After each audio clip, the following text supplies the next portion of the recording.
Assalamu alaikum. Welcome to Dialogue. I'm Taimur Shamil. The world saw the devastating images coming out from the Capitol Hill, the way a bunch of people, a group of people, they stormed the Capitol Hill, entered the Congress, and this all was happening while the things were going live on the international media. This is devastating because the way this act of the people who attacked the Capitol Hill undermines the very idea of democracy, the very idea of United States and the democracy over there. Democracy, as we talk about it, has of course many components, but we see now that of course this is not new, but the democracy now is moving from liberal democracy to illiberal democracy. The way people were incited by President Trump himself, the way they attacked Capitol Hill puts a big question on the democracy in United States and the new trends for that matter that are there in United States, the way they are introduced by President Trump. I won't say that these trends, these political trends are new. We'll be discussing about this in our today's program. These trends aren't new, but the way they have come up, the way they are now being projected by these groups, by these militia men that we saw on Wednesday, by the right wing for that matter, by the white supremacists, this new expression is, I would say, new for United States. What would be the future of these political trends in United States, and would it have any impact on US foreign policy in future? The new Biden administration would certainly have different way of doing things. We saw that during the Obama times, Obama years. President Obama had his own way of doing things, his own way of conducting US foreign policy. Trump had his own way. Biden administration is a Democrat president who probably would be following the liberal order, the liberal side of politics. But what would be the impact of these politics back at home on US foreign policy, on US politics for that matter, because there is a connection between the domestic politics and US foreign policy. We'll be discussing about this, and especially also about Pakistan-US relations in the future and the way both countries have been involved in the region, in Afghanistan for that matter. We'll be discussing about this with our special guest with us. In the studios, we are joined by Dr. Tasawwur Hussain, renowned academic and expert on international relations, academic of international relations and foreign policy. Welcome to the program, Dr. Hussain. On Skype, we are joined by Mr. Anwar Iqbal, renowned senior journalist from Washington, D.C. Welcome, Mr. Iqbal. From Berlin, we are joined by Mr. Umar Ali. He is an expert on US foreign policy and analyst based in Berlin. I welcome you, Umar. I'll start with Dr. Hussain, talking about this situation in the United States.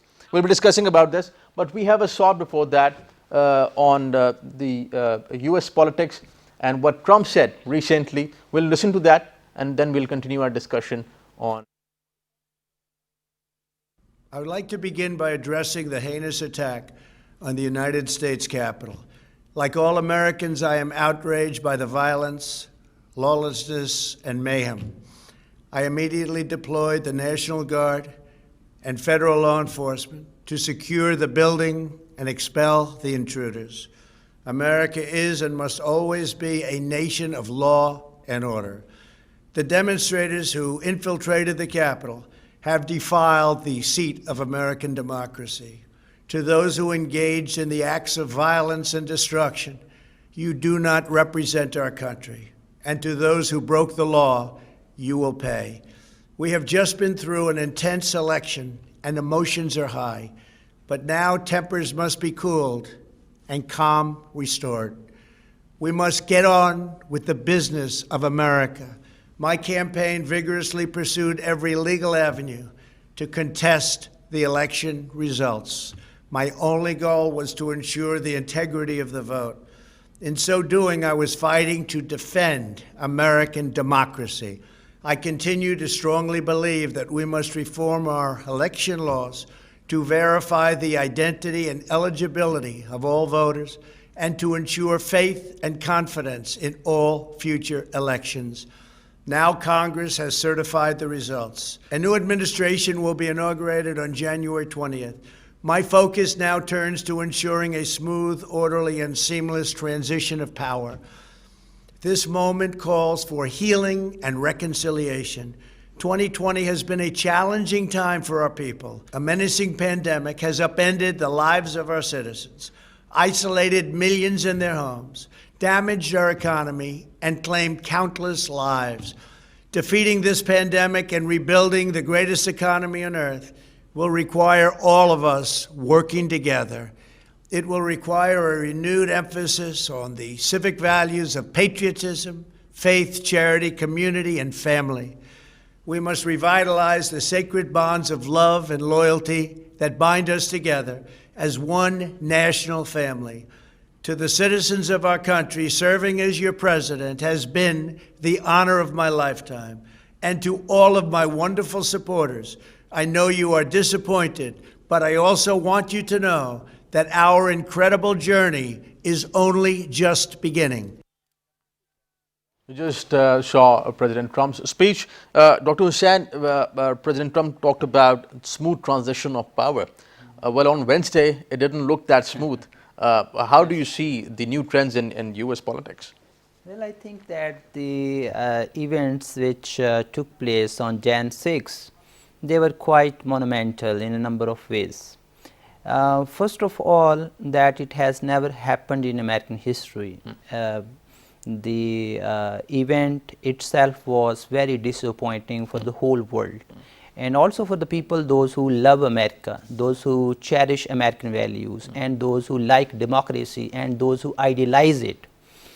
Second thing is that we also need to bear in mind that the man who incited it, the man who instigated all the event, he was none but the elected president of the United States, Donald J. Trump. And I believe that it has never happened again in American history that a president, a sitting president, the incumbent who is there in the office, Oval Office, he himself is involved in it. And third thing is that it also tells a lot about the increasing cleavage in American society. So it means that what we see in present day America is divided America. It's a country which is polarized, which is extremely divided on political issues. Right. So if you could recall American history for a moment, and you see that in America there is one thing which is very well known, and it is called as melting pot. Whosoever goes to America, he becomes part of the culture. So Americans are one nation, they happen to be. Right. But what we see today, what we see in the events of Jan 6, it seems that America is no more one, it is divided. And I think that it also tells a lot about the personality traits of the leaders and to what extent it matters in politics. Right, right. So I believe that it's monumental, it's new, and I think that it has long-term implications. No, very interesting.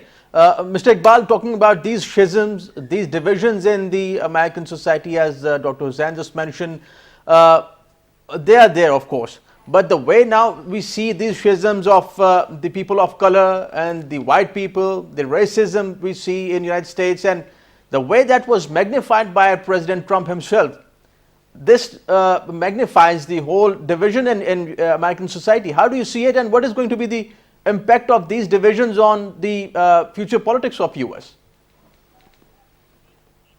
Thank you for inviting me. I would rather start with with President Trump's statement. Too little, too late. What he's trying to do is he's trying to throw his own supporters under the bus. Obviously, it was Trump who incited them.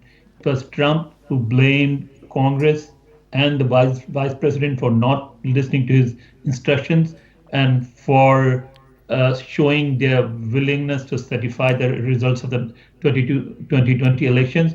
And it was Trump who decided to use street power to force Congress to do something that was against the law, that was against the Constitution of the United States. So he bears the responsibility, and he realizes that. He knows that it will have consequences. It may lead to his impeachment. It may lead to a ban on him for doing politics in the future. So he's just trying to sort of create a distance between himself and what happened on Wednesday. Right. That is one thing. As far as the American society is concerned, of course, this was a very negative thing that happened. And of course, there are differences within the American society. Race has always been an issue here, starting with the movement. And if we are here, I mean, like the Asians and other colored people in America, it is because of the long and glorious struggle of the African American community. It is because of people like Martin Luther King Jr., who struggled for giving more rights to the non-whites. Otherwise, there was a time when, if you go to San Francisco, you will see a lot of castles and buildings that were paid for by the Chinese living there, but owned by the whites, because non-whites were not allowed to own property. So it was a long struggle from there to 1963, from 1960 to 2020. And what happened in between was the election of an African American, Barack Obama, as the president of the United States. That was something that was unacceptable to a lot of people in America. And President Trump, who was not the president, and he was not even a politician, he was just a businessman, he saw an opportunity to use this raw sentiment for his benefit. He did. He imposed himself on the Republican Party. He won the election, became an election, and for the first time in American history, he was able to bring these people out into the mainstream. These are the people who were always there, but they never even participated in the elections because they thought that they will never have a say in Washington. For the first time, he made them realize that their votes matter and they can have a say, and they can bring a man like him to power. Now, how the American democracy responds, how the next administration deals with it, how the American society and the American media deals with it will determine what happens in the future. Some people have already started the process of healing. Some people are still insisting on the old ways. And if people who believe in sort of separation of races, who believe in separation of faiths, who believe in targeting people of various color or various religious beliefs, if they persist, then the American society will start to go down. And if liberal forces and forces that elected Joe Biden on November 3, if they sort of run the show, if they succeed in having their say, then the process of healing will start. And I don't see why America cannot heal. Right, right. Umar, talking about this whole situation, we see the rise of neo-Nazis, we see the rise of right-wing in the United States. And as I just mentioned in my introduction, this right wing is not new. Evangelists, for that matter, in the United States, the way evangelists have had their impact on the politics in the United States, in the Midwest, the Bible Belt and all that, this isn't new. But the way they have come up, the expression that we have seen, the aggression of the right wing that we have seen in the United States, this expression is new. How do you see it? Panel and the peers. So, as has been stated before, this isn't new. A lot of these groups existed in disparate groups all over the U.S., but this Trump populism has united them, has brought them into one kind of grouping and given them a voice and made them bold. If you ever traveled throughout the U.S., you go through these states where the old industry used to exist, what you call Rust Belt states, that extends all the way through the Midwest, some parts of the center west in the Rockies.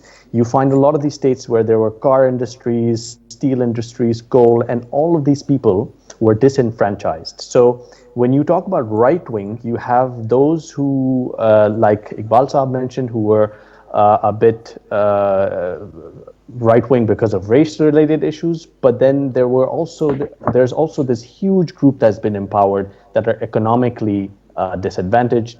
So just a few statistics, you'll see that 37% of Americans think that the country should be more protectionist economically. Only 48% of Americans are in favor of NAFTA, which is North American Free Trade Agreement. So you see that there's this huge portion of the population that was always left behind. Before Dr. Hussain was mentioning the melting pot, you can call these people, these economic right-wing people, the pieces that never melted. So you can put it this way. And this really is adding to the movement that we see as the larger right-wing movement. So a lot of the people who you see attacking the Capitol are people who are simply those who were left behind by globalization, and Donald Trump gave them a voice. More importantly, you'll remember there was a movement in the US called the Tea Party movement, and we saw a lot of similar faces. If you were to do an overlap, you find that a lot of people from the Tea Party movement, I think that was 10 years ago, many of them have continued to support Trump and are a big part of this movement. And these are, again, those people who feel like the US economic system has treated them unfairly. Right. This is interesting. And Dr. Hussain, talking about these new trends that Umar just mentioned, the militia, the rise of militia, and at one point, these militiamen were trying to kidnap the governor of Michigan, for that matter. How do you see the rise of militia, the right wing, and this whole thing coming up in the US politics, and impact of it in the future? These same people can create a lot of trouble, a lot of mess for the Biden administration. Do you see it that way? Yes, I believe that the cleavages are there, and if we just look at the history of the United States of America, these groups have always been there in one way or another.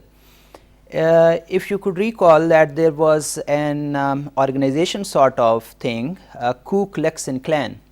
So they were white supremacists like the way we see today, and those who are those who call themselves as neo-Nazis.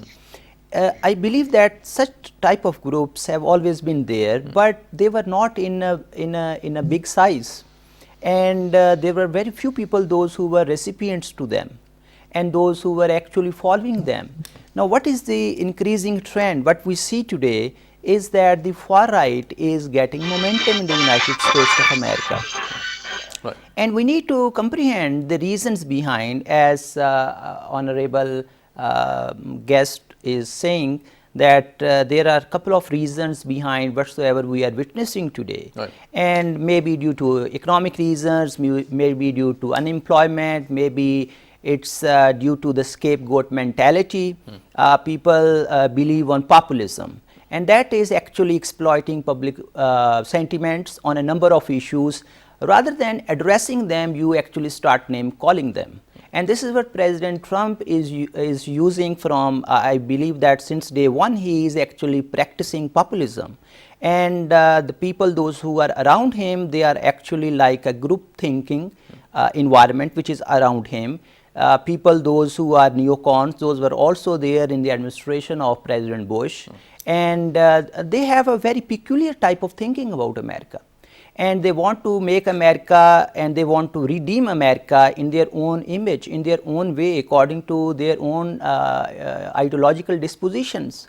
And by the way, President Trump and his affiliates, they actually subscribe to it. It means that they are complicit to it. So whatsoever we witnessed on Jan 6, I believe that President Trump and his affiliates and his followers all are complicit. Actually, they subscribe to this ideology, they subscribe to this radicalism, they subscribe to this populism, and it's very dangerous trend, because what we see globally, this is an emerging trend, be it the case of India, be it the case of United States of America, be it the case of Austria, be it the case of Germany. Things are actually getting momentum in a wrong direction, and it's very unfortunate, by the way. And what it gives pessimism. Towards the end, it gives pessimism. look what happened on Jan 6. It was very monumental in American democracy. That was actually congressional certification to the President-elect Biden. And it was not an ordinary event. Whatsoever happened is gigantic, it's massive, and it's monumental, and it has certain implications on American democracy. It has certain implications on American society. We see, yesterday I was actually looking at a poll by YouGov, and poll actually tells something very interesting, and that is almost all Republicans, those who are registered voter, they held the view that whatsoever happened on Capitol Hill, it was justifiable. They actually tend to justify it. It means that there are supporters, those who are in a vast majority, and then there are Democrats, those who actually made a different viewpoint. And there's a big number of media outlets who actually justify it. So there's right-wing media as well. Mr. Iqbal, what kind of opposition, let's say, you would see in future in United States? Biden administration in the White House, they have their own policies. But do you think that the same kind of people that we are talking about, the Trump supporters, President Trump himself, maybe in future, they can bring in more challenges for the Biden administration, Biden government? Do you see it that way? It depends on how they deal with Trump. If they succeed in impeaching him, even if not impeachment, maybe sort of banning him from future politics, then of course there'll be a race within the Republican Party for these 74 million people who voted for Trump. And so there'll be people like Mitch McConnell. There are sort of also younger Republicans who are coming now on the stage and who are hoping to run for elections in 2024. Then there are old guards like Romney and like Lindsey Graham and others. They will all sort of try to carve out their own pockets of support from within these 74 million people. And so that will have a different sort of impact on the American politics. If Trump stays and is allowed to continue doing politics, then of course he will, I think he still is, in a position to keep a number of these supporters with him, and he will continue to influence American politics, and he can create a lot of problems for the Biden administration.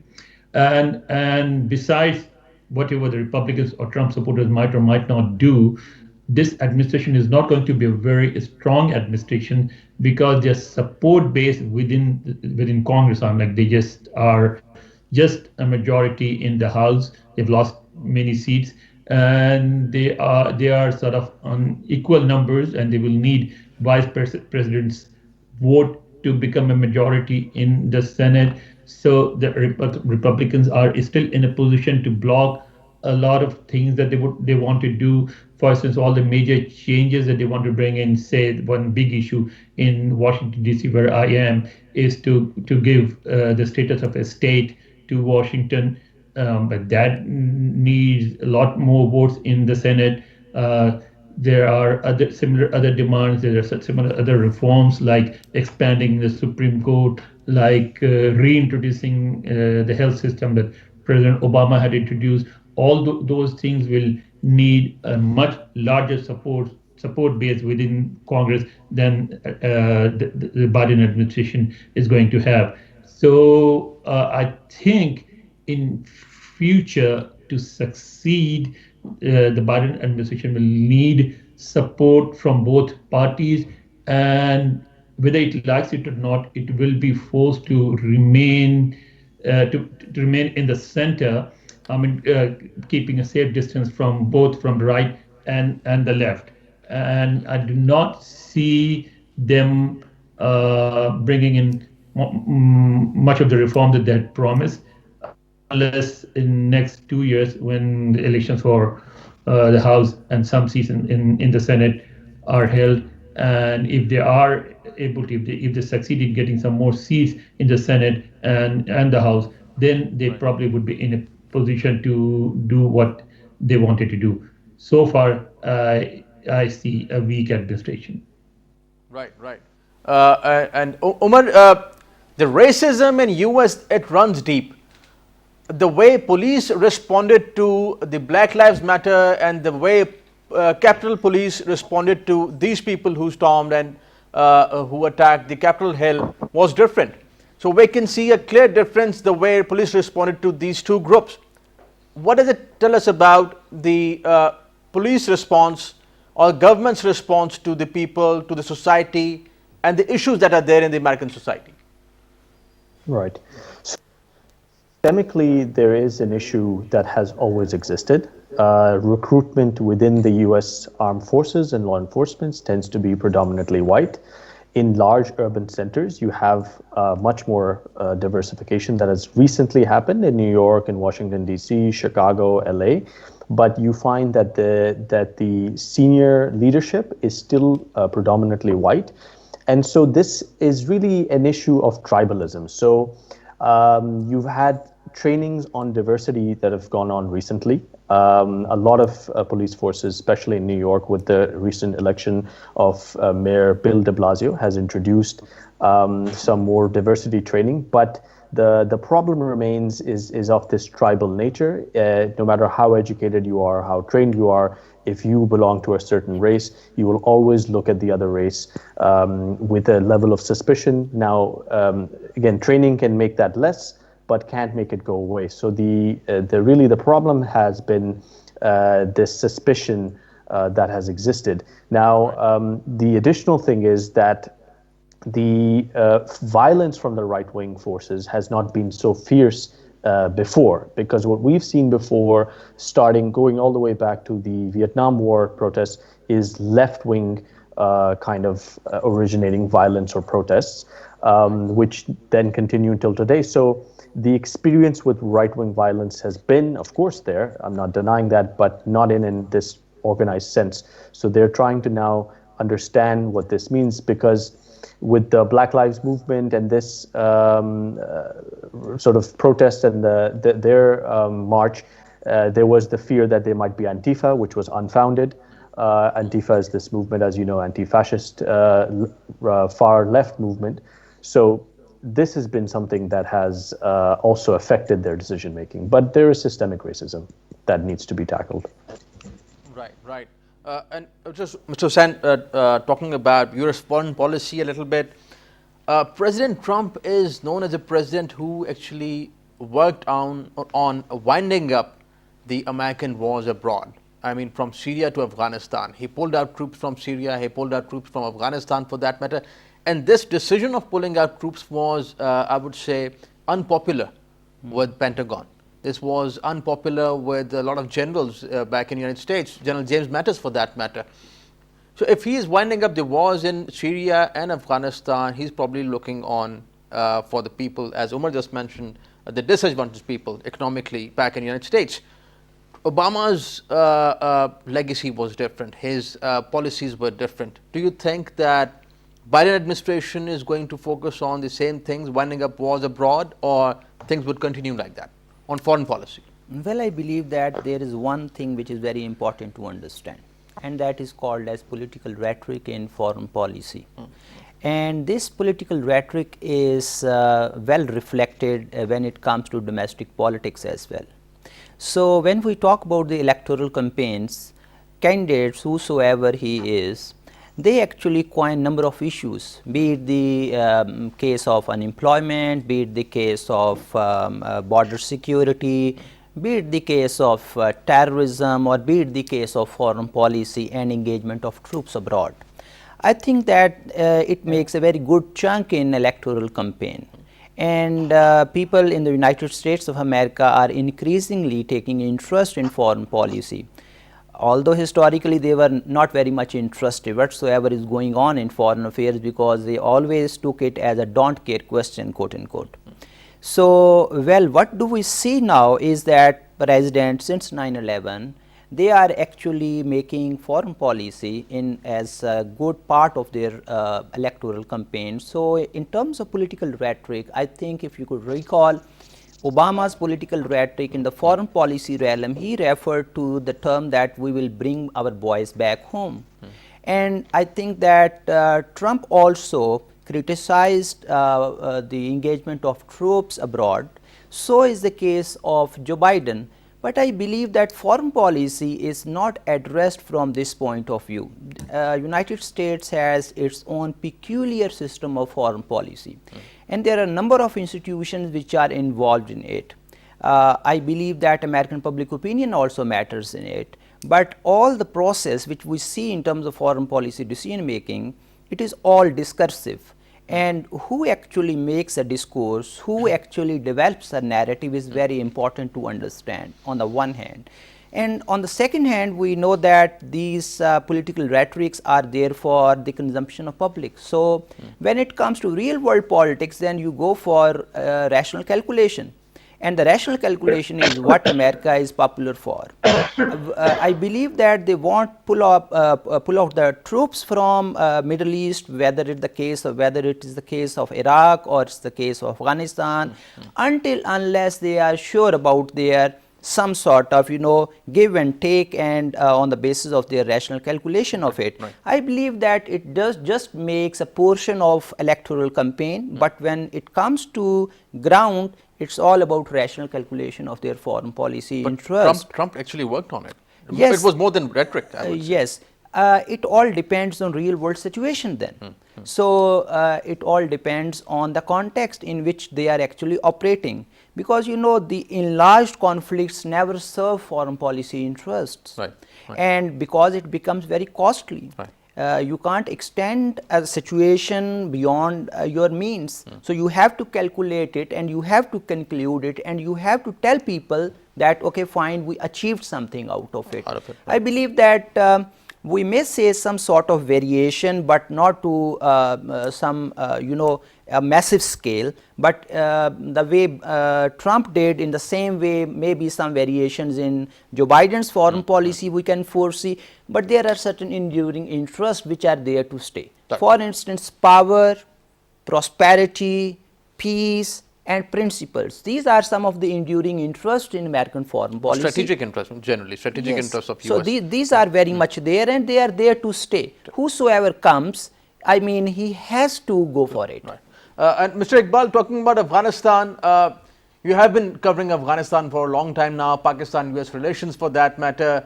The Biden administration's nominee for Secretary of State, Antony Blinken, he has said that US would probably keep some sort of intelligence presence in Afghanistan. Jack Sullivan, the National Security Advisor, nominee for the National Security Advisor, he has also said that. What is your take on this? US interest in the region, in Afghanistan for that matter, and US foreign policy in the future, Biden administration's foreign policy? I actually I interviewed Mr. Blinken when he was Assistant Secretary of State, and he came across as a very cautious, very careful person. But that is beside the point. I think that on Afghanistan, I do not see much of a change. Although the Biden administration will not be in as much of a rush as President Trump was, he wanted to conclude a deal and bring American troops back home before the election so that he could claim another victory and seek vote on that basis. So Biden is under no such pressure. He will respect the deal that the Americans signed with the Taliban.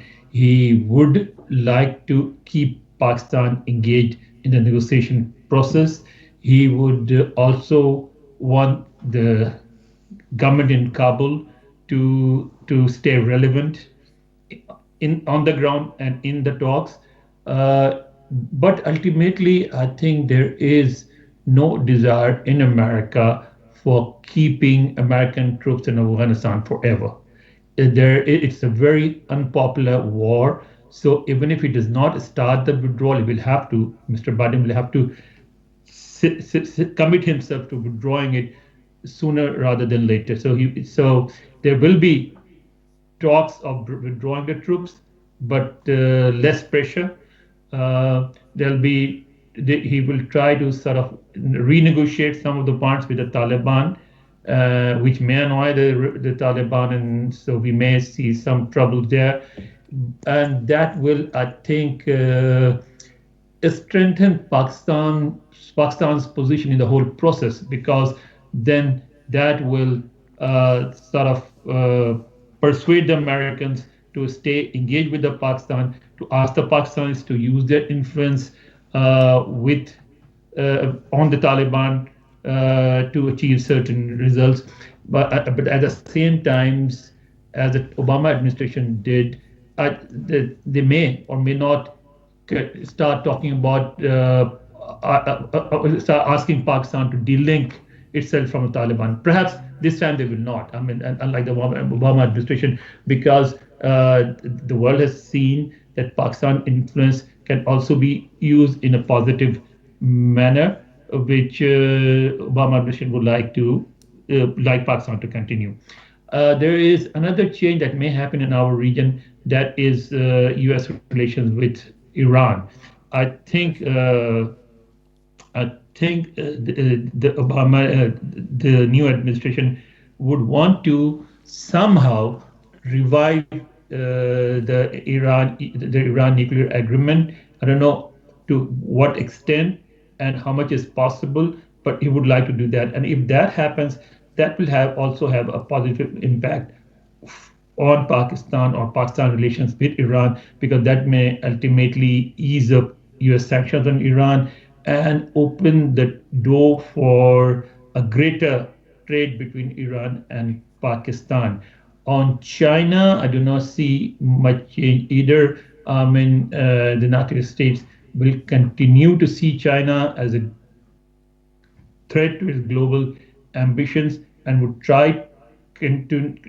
continue to try to curtail China, to contain China, and for that obviously will if it will not enhance, it will at least maintain India's position in US foreign policy. India will stay a major American ally in that region, an ally that America believes can contain China. So that's how I see the foreign policies of the new administration shaping up. Right, right. And Mr. Ali, talking about Biden administration's foreign policy, comparing it with Trump's foreign policy, I would say President Trump was very experimental in his foreign policy. The way many people think probably US under President Trump outsourced its foreign policy to Israel. I mean, the way they have been formalizing their diplomatic relations with UAE, for that matter, other Arab countries, that was something very unexpected, something very different in the Middle East, for that matter. Pulled out of JCPOA with Iran. They have been showing aggression towards Iran, but interestingly pulled out troops from Afghanistan. And recently, most importantly, the GCC, Qatar and Saudi Arabia just realized that they can patch up, they can work out on diplomatic front. So this is very interesting, the way administration back in the White House has changed, and the way things have started changing in the Middle East. So US foreign policy under Biden administration, how do you see it? Would it continue on the same lines as it did under Trump administration, or you would see some different trends in the future? Right. So there are two things to look at here. One is that there are certain things Trump has done, certain buttons he's pushed, certain levers he's pushed and pulled that are not reversible without damage. Because if he has given Israel a bit more recognition and a bit more looser string, then if he were to pull back those strings, then he looks bad. It makes him look weak. It makes him look as if he's punishing an ally. Similarly, there are other things like if this agreement has been, or for example, the sanctions that has been placed on Turkey, if he were to ease them, then again he looks weak because they are being punished for using the Russian S-400 missile system. So if he says, no, I'm going to be easy on you, then he looks weak. So there are certain things that Trump has done that will be very difficult for him to reverse. And to the American public, you cannot explain these things so easily that, oh, I did this because so and so. It's purely the action that speaks a lot of words. However, there are certain things Trump suspended. So you can call these low-hanging fruits that Biden can then do. So, for example, the Trans-Pacific Partnership, the trade agreement in the Pacific with the Pacific countries, with all these huge Asian giants, he can recommit to that, try to get that done. He can recommit to EU. He can try to more proactively solve the conflict between Japan and South Korea, which is currently going on, try to rebuild that defense bloc. So there are certain things that Trump pulled out of that he can get back into without political damage. Also, not to mention the most obvious, the EU relationship. Then when it comes to things like committing to the JCPOA again, it'll be a very fine line, a very balancing act, because after the assassination of Soleimani, General Soleimani, it has become, again, dangerous for the US to completely go back to the deal without making it seem as if they are at least taking a hard stance and punishing them. And the Iranians have become more hawkish as well because of all these things that have happened also recently with the incidents. So it'll be difficult. So there are some places where he has to play a fine balancing act. Right. Gentlemen, thank you for joining us. Mr. Anwar Iqbal, pleasure having you on the program. Mr. Omar Ali, thank you for your time. Thank you for joining us. Dr. Hussain, pleasure having you on the program. Thank you for your time. Thank you for joining us. That is all from today's dialogue. See you next time. Khuda Hafiz.